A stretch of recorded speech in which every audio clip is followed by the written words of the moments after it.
Dunia geopolitik itu tidak pernah ramah. Isinya adalah persaingan sengit, saling kejar pengaruh, dan adu kecepatan membangun kekuatan nasional. Siapa yang lambat, tertinggal. Siapa yang berhenti, ditinggalkan.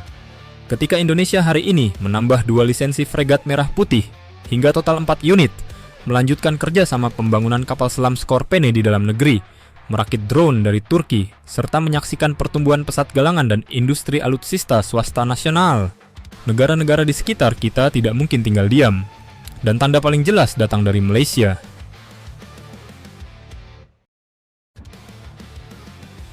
Malaysia sadar ketertinggalan. Malaysia baru-baru ini secara resmi meluncurkan Dasar Industri Pertahanan Negara atau DIPN. Ini bukan sekadar dokumen kebijakan, tetapi pengakuan terbuka bahwa Malaysia tertinggal dalam industrialisasi pertahanan dan harus mengejar ketertinggalan tersebut dengan cepat. DIPN lahir dari satu kesadaran penting. Ketergantungan pada alutsista impor tanpa penguasaan teknologi adalah jalan buntu. Malaysia menargetkan perubahan besar, bukan lagi hanya membeli kapal, pesawat, atau kendaraan tempur, tetapi mulai membangun kapasitas produksi, transfer teknologi, dan konten lokal sebagai fondasi pertahanan jangka panjang.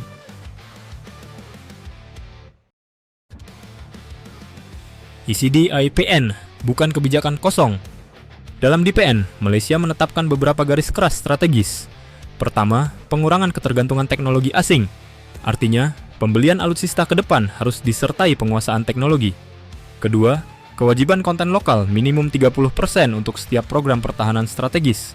Ketiga, pergeseran dari sekadar MRO atau bengkel perawatan menuju manufaktur bernilai tinggi dan desain sistem. Dan keempat, target jangka panjang. Menjadikan industri pertahanan Malaysia mampu bersaing di pasar regional. Ini adalah respons langsung terhadap realitas baru di Asia Tenggara, di mana Indonesia mulai melaju lebih cepat.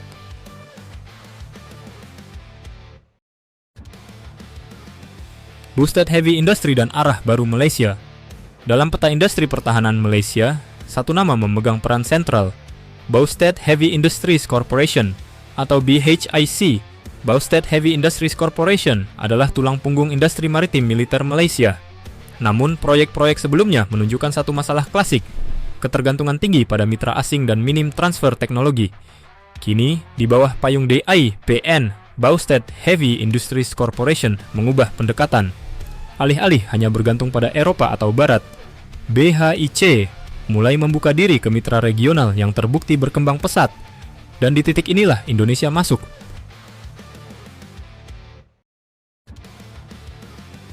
PT Komodo Armament, sinyal besar dari Bekasi.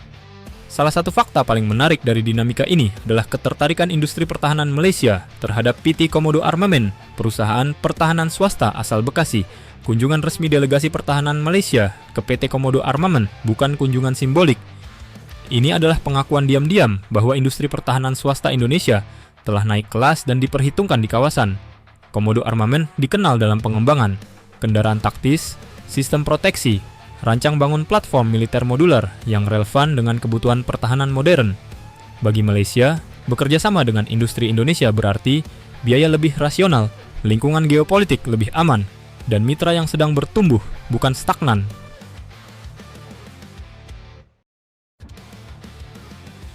Kontras dengan langkah Indonesia. Di sisi lain, Indonesia tidak baru memulai. Indonesia sudah lebih dahulu bergerak, di antaranya menambah lisensi fregat merah putih menjadi 4 unit, membangun basis produksi kapal selam Skorpene di dalam negeri, merakit dan mengembangkan drone bersama Turki, serta memberi ruang luas bagi industri swasta untuk tumbuh berdampingan dengan BUMN. Ini menunjukkan satu hal penting. Indonesia tidak lagi menunggu industri pertahanan siap, tetapi memaksa industri tumbuh lewat proyek nyata. Dan hasilnya mulai terlihat. Saat Malaysia baru meluncurkan kerangka kebijakan, Indonesia sudah berada di fase eksekusi.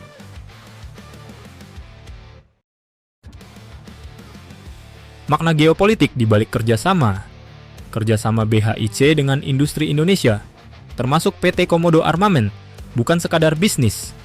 Ini adalah refleksi dari pergeseran keseimbangan industri pertahanan regional.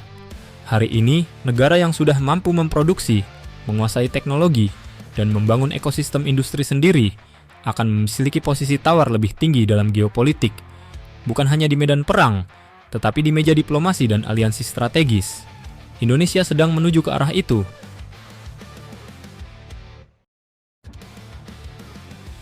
Persaingan geopolitik modern tidak selalu terdengar ledakannya. Seringkali ia terjadi sunyi di galangan kapal, di pabrik baja, di ruang desain kendaraan tempur, dan di meja transfer teknologi. Malaysia kini berlari mengejar. Tapi yang pasti Indonesia sudah melangkah lebih dulu. Dan di kawasan Asia Tenggara, negara yang memenangkan perang industri pertahanan akan menentukan arah keamanan regional di masa depan. Air laut mungkin dingin, tapi persaingan geopolitik jauh lebih dingin dan tanpa ampun.